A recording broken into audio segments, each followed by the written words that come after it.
swear Fridays are kind of like the toughest to get back rolling on this thing. So we have a plan to execute, and we don't want to jump around too much. We want to do everything within reason. And it's like Fridays, it seems like I spend so much time figuring out what exactly we're going to do or where we're going to go next. We got the bolt pieces in the mail to be able to weld them in to fold the seats down. And then if we can successfully fold the seats down, we could finish up the tabs up top and be pretty much done with the mounting of the back seats. And we finished welding out the inner section of the wheel, so now we technically kind of have both wheel areas done. Like, they're really close. We have a little bit more work to do on the inside of the trunk now that I'm looking at it and I remember. It's kind of what I do also is I come back and kind of look where I was at. Always try to stop in a good stopping point. So like I remember when I stopped last weekend, all of this is welded out and grinded. So everything is flat wheeled, everything is done. Technically all of this is ready for seam sealer. And we're not gonna put seam sealer in it right now until it goes to the shop for paint and body work, because we don't want to have to do more welding and then, you know, a bracket or something, and then it messes seam sealer up. But the wheel well is done. That's where we were at. Just dawned on me. So we were on this cut right here because the axle can't go down because of this frame rail. This we used as a jig originally to support the axle, but now that we're done,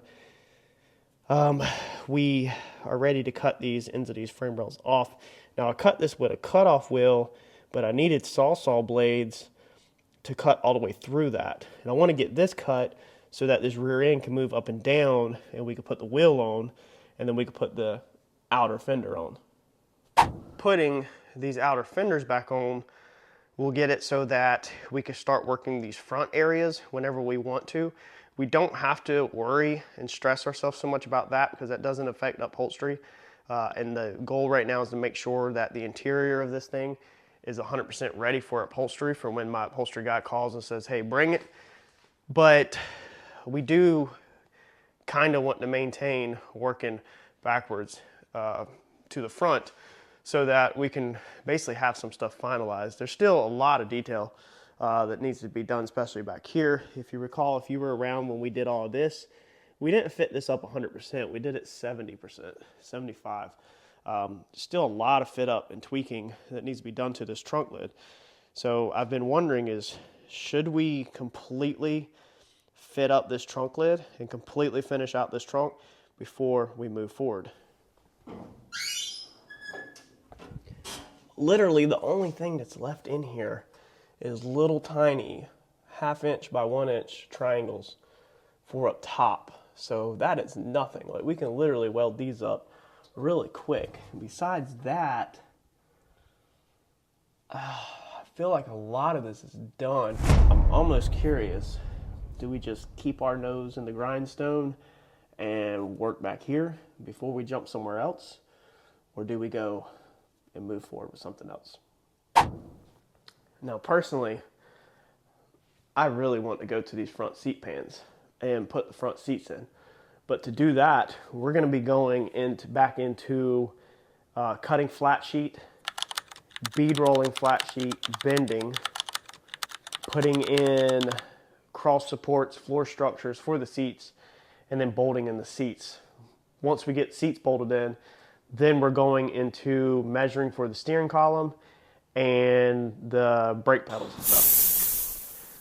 I really want to go back up here. So, dude, putting the fenders on you've seen in the previous videos, all kinds of stuff. This is where the fun starts happening. But we have to maintain the thought of upholstery. I cannot have my upholstery guy call me. I'm going to schedule upholstery people, take 2 to 3 months for full interiors, and when they call you, it's kind of like if you are on the books to get your car painted, you got to be ready to rock and roll. So, but if we play around up here and do stuff that's not necessarily that important, then when Mr. Troy gives us a call up, we might not be ready. And we don't want that to happen.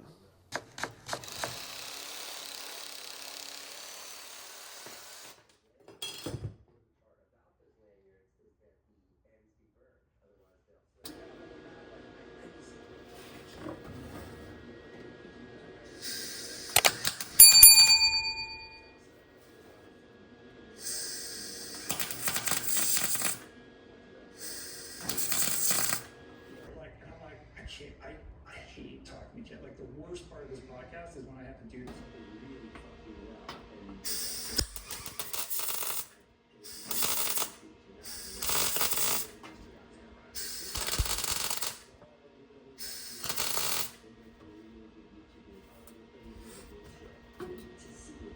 well. We're in the part that nobody wants to be in. This is the part that sucks. This is the part that's terrible.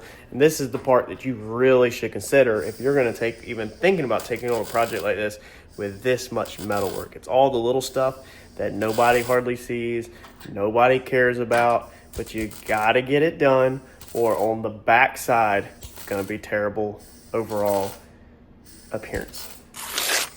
So back here on the back, we've got an absolute mess, but we also have a lot of progress made.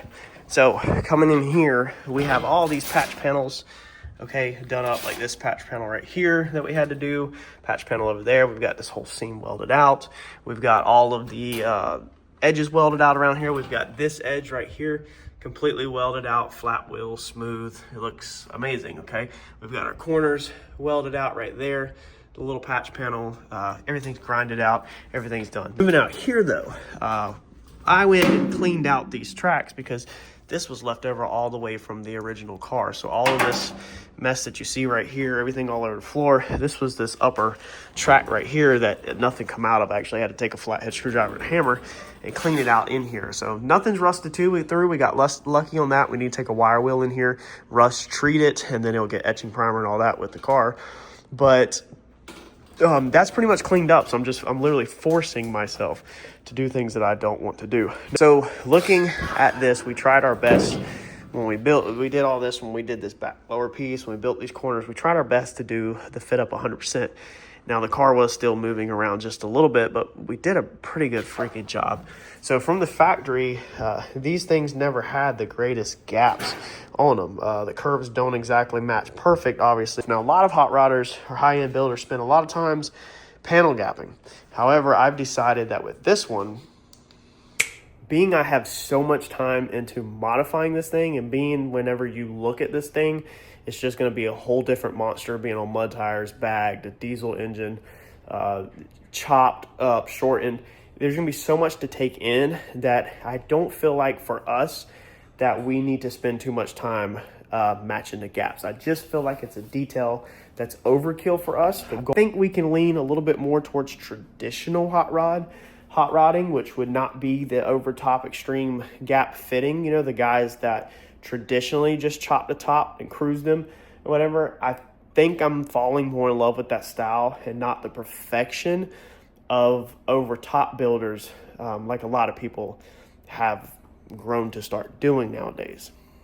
But even with that said, you've got to get a basic fitment so that the paint don't hit. If you back up a handful of videos, you remember where we spent almost a whole weekend cutting this B-pillar out right here and moving this panel that way just to get this fitment right. And honestly, right at the last minute, it might need one more slice and a little bit of hammer and dolly. But we got all these gaps around this where they honestly look really, really good. Now we're going to have some buildup of primers and paints and everything, and that's going to close the gap up. But I think with grinding the original paint off the edges of the doors, I think we'll be good. I mean, all these gaps, I don't really have no complaints at all. That one down there looks good, even though it doesn't on camera. They're honestly, I'm proud of myself.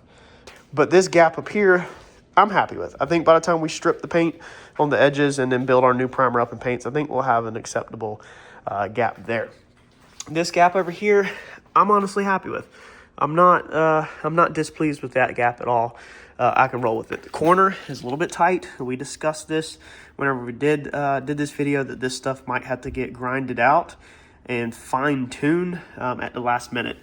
We are lower in the center, as you can see right there, than we are on the edges. So I'm thinking we need to now take a jack with a board and finesse this centerpiece up to get this right. So that addresses 3 sides. It's the 4th side that I have lots of problems with. So this side, as you can see, the gap's not good at all. It's like touching right there, practically. So not gonna work. Our new panel section we built down here goes good. Right here goes good. It's a little far in, so it kind of needs to be probably sledgehammered out just a little bit or pushed out a little bit. But basically from right here all the way up, it's off.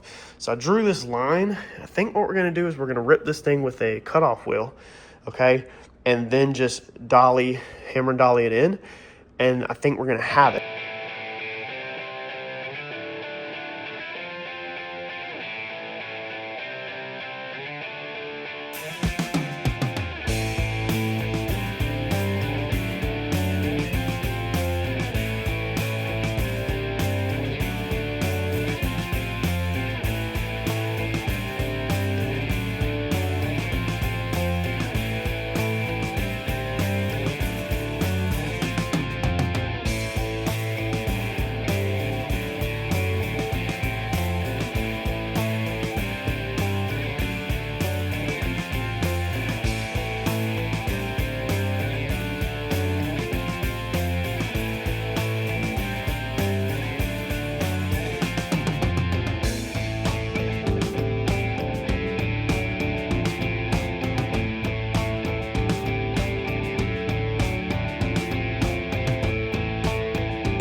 Did call this at the beginning of this build though, and I said you can back it up in many videos. I said if we're not careful, what's going to end up happening is we're going to get to the end of this build and we're literally going to have a month to 2 months of every weekend of welding and grinding just to get caught up.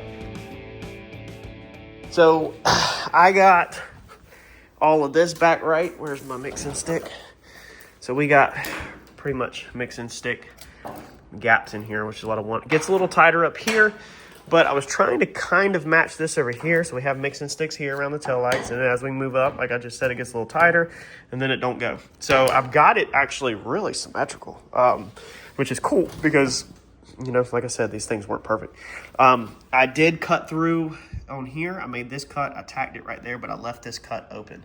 Still don't 100% know what I'm gonna do with the tail lights. We need to figure that out very soon.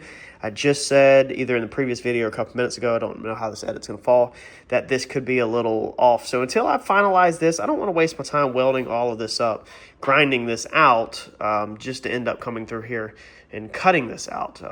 So we're just gonna kind of pause. A lot of people will fit the door to here, but then this piece right here, when you take your door, or your trunk or anything, okay, you have this little folded flange over that. Okay, I know everybody knows about that. Now, a lot of high-end guys will cut this or grind this and then TIG weld all the way around the edge. I don't know. I really don't understand that. I guess if you are TIG welding this up and you're file fitting that perfect and this one perfect, maybe, but at the end of the day, I just think you're wasting your time cutting on your actual door. I'm sorry if I go against the high-end builders, but I think y'all are wasting your time. Then you have to TIG weld it all up, grind it out, take a chance of the piece separating and everything. Instead, just come like this right here. Just come a little bit past your roll, slice it with your cutoff wheel, and move your body. And then finish it out like that, grind it out. Then you can metal finish it for all the guys that's obsessed with that. And I think at the end of the day, I think that's a better process, not disturbing your door, not disturbing the flanges. That way everything is still kind of factory. Same thing we did over here. If you're new to the channel, when we cut this right here, we cut this body. First off, if you're new to the channel, this whole car got cut this way, roof peeled off. Then it got cut this way, and this whole back got sat over here. The whole front got sat over here. So this car was in 3 pieces, completely taken apart in 3 pieces. And then what we did was we kept chopping this right here. We chopped up, over, and up. We didn't just cut straight through. We did this cut right here because we needed that center to get cut. And you need to back up. You need to go back to this playlist at the very beginning and watch it if you're new to the channel, because we did a lot of really cool stuff, how we chopped this car. And then we moved all this up. If you haven't noticed, the Plymouth was never this high. This wheel arch was like way down here or something. It was crazy. It's crazy how much this car's cut up. I definitely highly encourage you. It's all in playlist. Back up, start from beginning of playlist, skim through them. But that's why we moved in an inch on that cut, and we didn't just cut it down the center. A, it's stronger near the edge, and B, we can just kind of move our edge. All right, when I find something that's amazing, I love sharing it with y'all because I want to save you money and make it so that you're able to do these projects affordably. Check out what I discovered. Because when you're cutting through metal, it just freaking eats the sawzall blades. And sawzall blades now are like 5 for $20 local, whatever. I have been saving old ones and using old ones that are all burnt up like crazy. But I just found these, okay? So look at these. Now, I got half of them at the shop.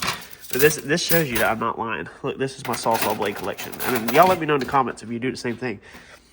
Like, I've been saving these. And I said, dude, there's got to be an option on eBay that we as fabricators can afford.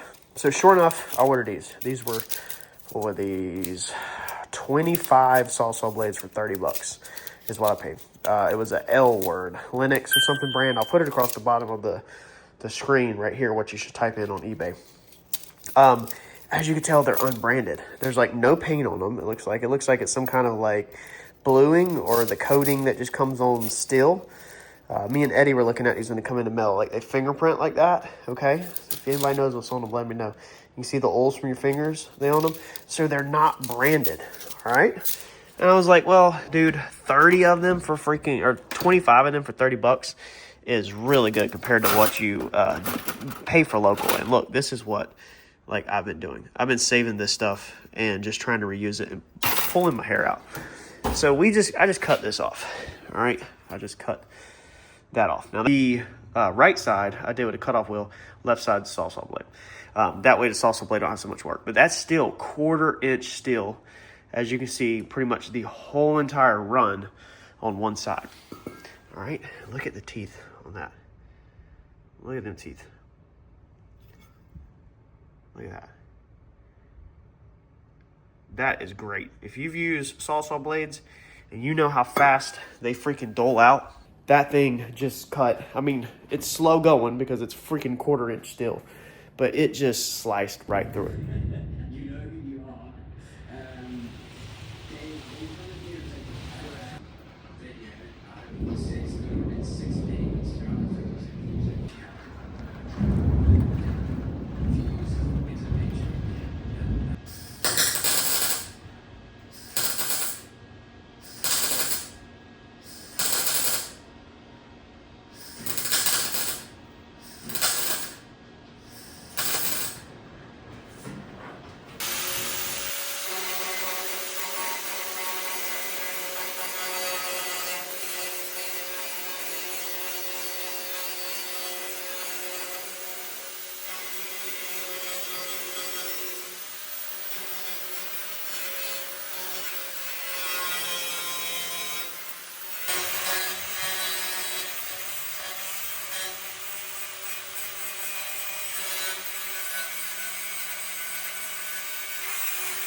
All right, so unfortunately right now we are in the freaking trenches.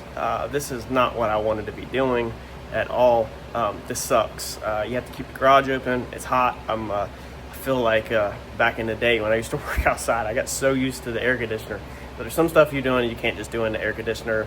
Can't really sand body filler in the air conditioner, and it's hard if you're welding a lot of stuff that's very smoky. It's hard to do that in the air conditioner also. So fortunately, we're sweating it out and grinding it out. It is looking good though. We got this side done. I'm gonna show you before I cut the lips off the other side what we kind of found. But this is a ton of work. So basically what I have done is cut the lips off and then, or the rain gutter, and then you literally weld a nasty weld because it's rusty, and you weld a nasty weld because that's rusty. Then you weld one in the center, and now you got some meat, and then you go back and weld a good one across the top, weld a good one across the bottom. That's just one section. You got to do that over and over and over and over and over and over and over. Fortunately, there's so many bends right here, and this is so tight that I have slowly crept up on this and realized that I can pretty much just weld this hot. So originally I started out just like normal sheet metal, spacing myself out so that I didn't warp it. And then I realized that there's just so much structure. I mean, this piece goes up and is bent at a 90 in. The roof panel comes and is bent at a 90 in. And then I'm pretty sure the rain gutter is a piece that's between it. So it's like three pieces of metal put on top of each other with 90s and stuff. And that adds the strength where it don't really warp. I mean, I can feel a little bit of waviness in here. But like you can see with the light, the reflection, like it's not warped at all. By the time the body filler, I can feel this with my hands. By the time this panel meets this panel, it's going to be completely under filler. So that's perfect, basically, just like the back was around the window. Itching to go to the shop and get some body filler. Trust me, I'm itching, but we're about to get started on the other side. In here, when we cut this lip off, it was extremely uneven because obviously this was never designed to be exposed, and having that gutter sticking out really hit a lot of it. So it's gonna take some tweaking. We've pretty much got it right. Looking down the side, you can see where it's high out here. So I'm pretty sure that when we skim this roof edge with filler right here, that we will be basically doing the two panels together. If you're familiar with how a lot of old schools, they completely mud the door shut pretty much, and then they cut that line out and they make a nice crisp line where the two panels meet. So I'm pretty sure that's what we're going to be doing on this one. I'm about to start cutting this side. This is what it looked like. Let me grab the light, and you can see we got the fan in here blowing the smoke out because it's bad. This is rough. Let me cut that off. Try to get rid of some of the background noise, but there's what it looks like. All right, you see all that? Originally I thought that was all surface rust, all right, which is pretty solid up in there, but I originally thought, I said, well, that's just surface rust, we're good. And then when we started trying to weld some of this up on the other side, that's when the welder was just popping through. And the problem is if you don't get rid of this, then after paint, literally within a matter of months, your paint's gonna look like this. All the rust is gonna be trying to pop through. And if you come up here to the top and we go down it, as you can see, it's the same thing. That's all rust, just like it's literally on the verge of busting through. And once I found this, I knew that this was gonna suck, but I knew what we had to do was delete these rain gutters and just weld this solid. So basically now the roof skin is welded solid to the side skin and there's no more gutter. But it's a huge crater to fill, but we did it all right here when we deleted this out of it. So I mean, this is not like it's the first time I knew what it was up against, but you have to build out this lip so that it matches. You know, you have to build out this edge, and this is rough. This is some rough stuff. But y'all, I'm sorry. There's some times where I draw the line on what I'm willing to sit here and film and put out on YouTube. And I want to go over it and, you know, show you the process and show you what has to be done, or tell you what has to be done briefly, summarize it. But unfortunately, this is just not one that we're going to sit here and record this whole entire process.